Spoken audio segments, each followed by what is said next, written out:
ಅಧಿಕಾರಿಗಳು higher pension ಅಂದ್ರೆ 50% ನಿವೃತ್ತರಾದಾಗ ಬರ್ತಕ್ಕಂಥ ಸಂಬಳದಲ್ಲಿ 50% ಕೊಡಿ ಅಂತೇಳಿ ಆದೇಶ ಮಾಡಿದ್ರು HPS ಪ್ರಕಾರ. ಆದ್ರೆ ನಮ್ಮ KSRTC ನಿವೃತ್ತ ನೌಕರರಿಗೆ ಯಾಕೆ ಅನ್ಯಾಯ ಮಾಡ್ಬೇಕು ಇವರು? ನಾವು ದುಡ್ದಿಲ್ವಾ? ನಾವು ಬಸ್ ಓಡಿಸಿಲ್ವಾ? ಜನರ ಸೇವೆ ಮಾಡಿಲ್ವಾ? ಇವತ್ತು ದೇಶದ ಅಭಿವೃದ್ಧಿನಲ್ಲಿ ಸಾರಿಗೆ ಸಂಸ್ಥೆಗಳು ರಾಜ್ಯಾದ್ಯಂತ ದೇಶಾದ್ಯಂತ ಇರತಕ್ಕಂಥ ಸಾರಿಗೆ ಸಂಸ್ಥೆ ನೌಕರರು ನಡೆಸಿರ್ತಕ್ಕಂಥ ಒಂದು ಸೇವೆ ಇಡೀ ಭಾರತದಲ್ಲಿ ಹೆಸರುವಾಸಿಯಾಗಿದೆ. ಅಂತ ಒಂದು ಸೇವೆನ ಪರಿಗಣಿಸಿ ಕೇಂದ್ರ ಸರ್ಕಾರವೇ ಆಗಲಿ ರಾಜ್ಯ ಸರ್ಕಾರವೇ ಆಗಲಿ ಕ್ರಮ ವಹಿಸಬೇಕಾಯಿತು. ಆದ್ರೆ ಇವತ್ತು ಏನ್ ಮಾಡ್ತಾ ಇದ್ದಾರೆ ಇವರು?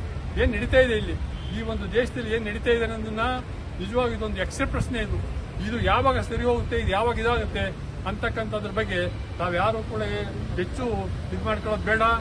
ನಾವು ಈ ಹೋರಾಟನ ಅಂತಿಮ ಗುರಿ ಕಾಣುವವರೆಗೂ ಒಂದು ಲಾಜಿಕಲ್ ಎಂಡ್ ಅಂತ ಕರೀತಾರೆ, ಆ ಒಂದು ತಲುಪೋವರೆಗೂ ಕೂಡ ನಮ್ಮ ಹೋರಾಟ ನಾವು ಮಾಡೇ ಮಾಡ್ತೀವಿ.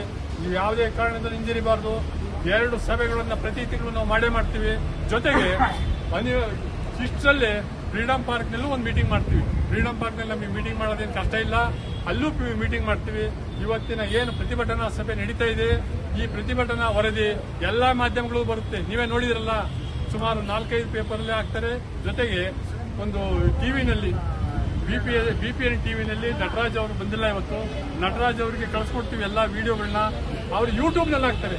ಯೂಟ್ಯೂಬ್ನಲ್ಲಿ ಎಲ್ಲ ದೇಶಾದ್ಯಂತ ಎಲ್ಲ ನೋಡ್ತಾರೆ. ನೀವೇ ನೋಡಿದ್ರಲ್ಲ, ಯೂಟ್ಯೂಬ್ನಲ್ಲಿ ಬರ್ತಕ್ಕಂಥದ್ದು ಎಲ್ರಿಗೂ ಹೋಗುತ್ತೆ.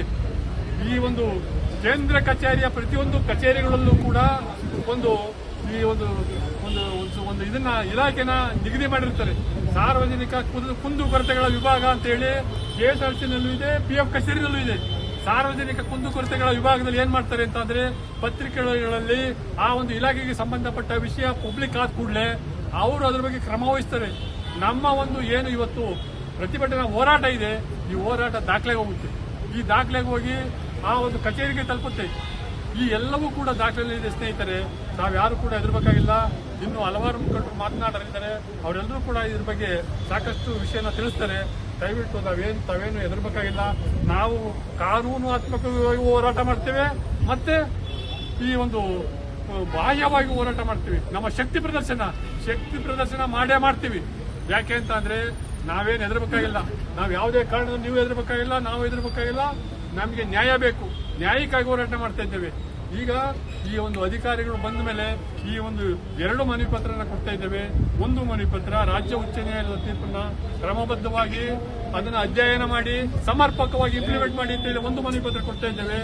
ಮುನ್ಸೂಕ್ ಮಾಂಡವೀಯ ಮತ್ತೆ ಶೋಭಾ ಕರಂದಾಜೆ ಅವರಿಗೆ 42ನೇ ಮನವಿ ಪತ್ರ ಕೊಡ್ತಾ ಇದ್ದೇವೆ. 42 ಮನವಿ ಪತ್ರ ಕೊಟ್ಟು RTIನಲ್ಲಿ ಕೇಳ್ತೀವಿ ಏನೇನಾಗಿದೆ ಅದನ್ನೆಲ್ಲ ಹೇಳ್ಬೇಕಾಗತ್ತವರು. ಇಷ್ಟೆಲ್ಲ ಬೆಳವಣಿಗೆ ಆಗ್ತಾ ಇದೆ ಸ್ನೇಹಿತರೆ. ತಾವ್ಯಾರು ಹೆದರಬೇಡಿ, ಬನ್ನಿ. 5ನೇ ತಾರೀಕು ಲಾಲ್ಬಾಗಲ್ಲಿ ಮೀಟಿಂಗ್ ಇದೆ. ಅದಾದ ನಂತರ ಮತ್ತೆ 27ನೇ ತಾರೀಕು ಮೀಟಿಂಗ್ ಆಗುತ್ತೆ. ನಾವು ಅವಶ್ಯಕತೆ ಇದ್ರೆ ಫ್ರೀಡಂ ಪಾರ್ಕ್ನು ಕೂಡ ಹೋರಾಟ ಮಾಡ್ತೀವಿ. ತಾವ್ಯಾರು ಹೆದರಬೇಕಾಗಿಲ್ಲ. ಕಾನೂನಾತ್ಮಕವಾಗಿ ನಾವು ಗೆದ್ದೇ ಗೆಲ್ತೀವಿ ಅಂತಕ್ಕಂಥ ಮಾತನ್ನ ಈ ಒಂದು ಸಭೆಯಲ್ಲಿ ಘಂಟಾಘೋಷವಾಗಿ ಹೇಳ್ತಾ ನನ್ನ 2 ಮಾತನ್ನು ಮುಗಿಸ್ತಾ ಇದ್ದೇನೆ.